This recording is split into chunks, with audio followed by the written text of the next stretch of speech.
In today's show, I'm looking at players who might be sell-high options for trades in fantasy basketball. Michael Bolton.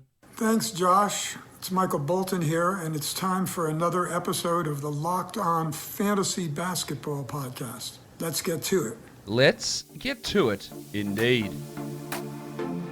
You are Locked On Fantasy Basketball, your daily fantasy basketball podcast, part of the Locked On Podcast Network.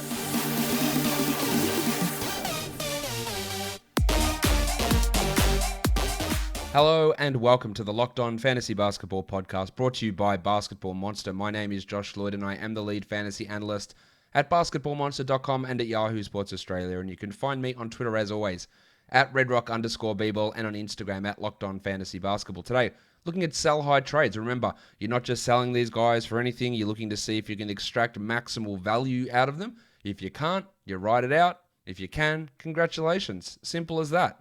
Let's have a look at some sell-high options in category leagues. And let's start with Storm Norman Powell, who, over the last 2 weeks, is the 18th ranked player. He's averaging 23 points per game. He's hitting almost 4 threes. He's shooting 53% from the field and 91% from the line. This contrasts from the bloke who is the 106th ranked player over the course of the season and who was outside the top 150 for a very long time. What's the difference? Well, he's starting. In his 11 games that he's started this year, he has shot 51% from the field and scored 21 points per game. He's also averaged 1.5 steals per game and hit 46% of his threes. In the 11 games he's come off the bench, he's averaged 10 points per game, 35% shooting. So while I can look at both of those and go, well, the shooting numbers as a starter would come down and the shooting numbers off the bench would come up, and I think both of those things are true. The fact that he plays an additional 12 minutes per game coming as a starter versus off the bench is very important to note. And this little run that he's had has been without OG Anunoby. But what about scarves? OG. Balenciaga Stop ones. OG. You better stop OG. Powell was the 68th ranked player last season. He was 223rd the year before that. He has had an up and down career. So much of what Norman Powell does comes down to shooting at unsustainably high rates. And we're seeing, look, maybe it's not unsustainably high because he's been at 60 and 63% true shooting the last 2 years. He started off poor this year, but he's at 71% the last 2 weeks. He's at 62% the last month. But a lot of it is coming as a member of the starting lineup, playing alongside Siakam and Van Vliet rather than Stan Johnson and DeAndre Bembry, has a big impact on Powell, enabling him to get more open shots. I really don't think that they'll be able to keep him in the starting lineup because that would mean playing Pascal Siakam or OG Anunoby as a full-time center, and they won't do that. So Powell will go to the bench. So not only will he lose the 35 minutes a game that he's playing, that'll go down to maybe even 24, 25, maybe 27, best case scenario 27, but some of that shooting proficiency that we've seen from him is going to fall off. Now, the 32% that he shot coming off the bench from 2 is probably not a realistic expectation. That'll come up. But he's not going to be at this level. Now, you don't drop Norm Powell, but you see if there's anyone who wants to buy in on him as a top 50 player. I know he's 18th over the last 2 weeks, but you're never getting that value. Look, if you can, congratulations, you did really well, but you're never doing it. So looking at a top 50 sort of player, I'd trade Powell straight up for Anunoby. Teammate swap, no worries. I would trade him for Devin Booker, who, probably not going to happen at the moment considering Booker's last 2 games were pretty good. Ja Morant struggling at the moment. That's an easy yes. The injured Mike Conley, Tyrese Halliburton. I'd get all those guys in exchange for Norm Powell. Lonzo Ball, probably get him as well. Let's talk about Thad Young. Obvious one as well. The last 2 weeks, the 43rd ranked player. The minutes have actually come down a little bit the last 2 games. He's played 26 and 28 minutes despite Markkanen and Porter being out, which is a little bit interesting. But over the last 2 weeks, he's the 43rd ranked player, playing 29 minutes. The thing that really stands out is he's averaging 6 assists per game. Last year, he averaged 1.8. That is a monster difference. It's almost 4 times as much. He's still getting you the big steals. He's scoring at an okay rate. But realistically, when we look at what he's been able to do, the big thing there is those assist numbers. And that's really sort of coming out of nowhere in terms of that overall value. So I gave you the wrong number for that. He's the 35th ranked player over the last 2 weeks. He's averaging 13, 6, and 6 with 2 steals. He's also shooting 60% from the field, and that's a career high number as well. The free throws are off. They're 50%, but he's not a good free throw shooter. The value is coming from big steals, big assists, and big field goal percentage. And while I think the steals might stick, the assists may not. They may not. And that field goal percentage, I reckon, will come down somewhat as well because he's shooting 50% from 3. And if we know one thing about Thad Young, he is not a 50% three-point shooter. But big numbers for him. He's probably a guy you look at as being a fringe top 100 guy for the rest of the season, obviously with more short-term value than that. See if you can do him as for a top 75 player. I'd be interested in that. No worries. That's absolutely something I'd be interested in acquiring.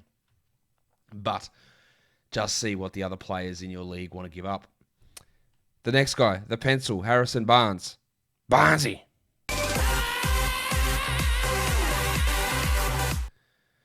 Harrison Barnes has not been a good fantasy player in the past. He's had 2 top 100 seasons playing for Dallas, where he had a lot of usage, almost 26% usage in those seasons, and just sort of bludgeoned his way to fantasy value by scoring 19 points per game. He's at 18% usage this year. And over the last 2 weeks, it's at 18% as well. He's the 36th ranked player, Barnesy. How? How is he doing this? Well, he's being the most efficient Harrison Barnes that we've ever seen. 64 true shooting over the course of the season, 70% over the last 7 games, 38 minutes a night over his last 7, averaging 20 and 7 with 4 assists. And like Thad Young, his assist numbers have really spiked. Last year they were at 2.2, now we're at 3.5. He still doesn't get steals. He still doesn't get blocks, but he gets to the line more. He shoots better from the field. He shoots better from 3. He gets more rebounds. He gets more assists, and he plays more minutes. That's all been awesome for him. I don't expect him to continue to be a 62% two-point shooter or a 46% three-point shooter, which he's done over the last 7 games. The rebounds, the assists, sure, all that stuff can stick. But those shooting numbers, including 90% from the line, although he's not far off that for the season at 85%, they are using him differently in the offense. I'm just looking at those shooting numbers, which are likely to regress somewhat. And even if they come down from 54 and 90 down to 48 and 85, it's a 30-40 rank spot drop in fantasy. And I think that's what you need to be looking at. Don't sell Barnes for a top 100 player, but if you can get a top 50 guy, sure. Even a top 60 player, absolutely look into doing that. Rashawn Holmes for Harrison Barnes? Give me Rashawn Holmes. DeAndre Ayton for Harrison Barnes? I'll take Ayton, even though he's had his struggles this year. A slumping Malcolm Brogdon? Sure, absolutely I'll take him for Harrison Barnes. Bud Hield for Harrison Barnes? Probably would take Bud. Tobias Harris? Easily Tobias. Jarrett Allen? Probably take Jarrett. Let's look at the next guy. Justin Holiday, who over the last 2 weeks is the 58th ranked player, averaging 12 points per game. But he's hitting 3 threes, he's getting 1.6 steals, and he's shooting 82% from the line. He can be an 80% free throw guy, no problem. He's also playing 34 minutes a night, which I'm not sure is sticking, and he's shooting 46% from 3 on decent enough volume, hitting 3 threes per game. Not sure that we expect that level of efficiency to continue for Holiday. That level of 3-point shooting. So that's probably the big standout there. Now, he's a guy that's going to get steals. He's going to hit threes. I just don't know if he's going to do it at this volume. And he's going to put up some okay numbers. He's going to be pretty good for the majority of this season, especially the short term with the absence of LeVert and Warren.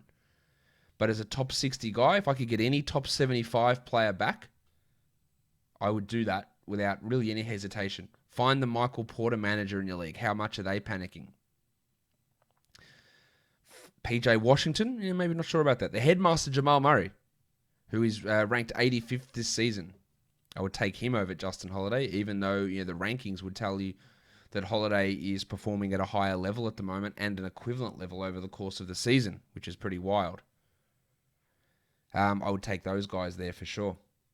Let's look at the last guy in the category leagues, and that's Gary Trent Jr., who is the 83rd ranked player over the last 2 weeks. 36 minutes, 20 points. I guess the thing that we can look at here and go, well, maybe that's sustainable, is the fact that he's not shooting particularly well. He is hitting threes, 45% of them. But 33% of twos is obviously horrible. But he does nothing else. We know this. 3 rebounds, 1.5 assists. The 1.2 steals is okay, and that's way up from his season numbers. But it's just coming with volume. 36 minutes, 22 usage. And that's because CJ McCollum is out. Now, once McCollum returns, I don't expect Trent to have anywhere near this role. He's the 199th ranked player this season. So trying to get him for any top 120 player, I think, is the move here. Whether you can pull that off or not remains to be seen. Giggity! But that's what I'd be looking at, what I'd be attempting.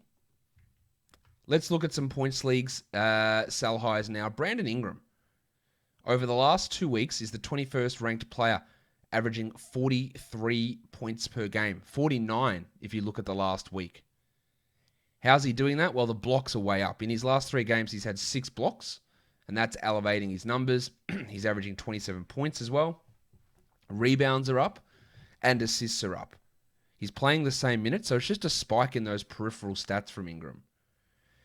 He's the 32nd ranked player this season. I'm not sure he's even going to necessarily be that good. He could be, very easily. But part of how he has improved on that number is by increasing rebounds, assists, and blocks, with scoring efficiency going up as well. Al Horford, over the last 2 weeks, he's the 37th ranked player. He's averaging 39 fantasy points per game. He's at 31 for the season. I think he's more of a guy we look at as a top 70-ish sort of player. He's averaging 18, 7, and 4 with 1.8 steals and 1.3 blocks. And there's the thing that stands out. 1.8 steals. Very, very high. He's at 0.9 this season. He was at, 0.8 last year, 0.9 the year before that, 0.6 the year before that. So he's not going to be a double steals guy or a triple steals guy from where he's been in the past. Look to sell him for a top 65 type of player. A guy that's averaging around 33 fantasy points, I think would be the right move for Horford. And get yourself a little bit of a bonus there, because he's playing at a high level. Remember, he also sits back-to-backs. Got Thad Young as a sell high in points leagues as well, for the same reasons that I mentioned in category leagues. And the same thing for Harrison Barnes. Malik Beasley's also a sell high. Over the last week, he's averaging 41 fantasy points per game. He has been sentenced to 120 days in jail, but that will be served after the season. So no risk of a suspension there. But those 41 points per game, he's averaging 25 points, 7 rebounds, 4 assists, and a steal. Now, he is their second best player, the Timberwolves. I think he can be a top 70 sort of player. Probably around 32 fantasy points per game. But when Towns comes back, he will lose usage. Even having D'Angelo Russell in the team will cause him to lose usage. And a lot of his game is based on that. He's been very impressive this year. There's no denying that at all. But if we're just looking for where we can just edge a couple of rounds of value, 10, 20 spots of value in a trade, Beasley's numbers at the moment, they are riding sky high with 41 fantasy points over the last 4 games. And he's someone you can look at. Yeah, he's shooting 44% from 3 there. Weirdly, only 63 from the line. But there is some room to get value. He's hitting 5 threes per game as well, which is probably not going to be able to stick. So there are some sell high guys for category leagues and points leagues. Don't forget to subscribe, Apple Podcast, Google Podcast, Stitcher, Spotify, YouTube. Give it a thumbs up. Leave a comment down below. Hit the bell for notifications. Guys, we are done here. Thank you so much for listening, everyone. See ya.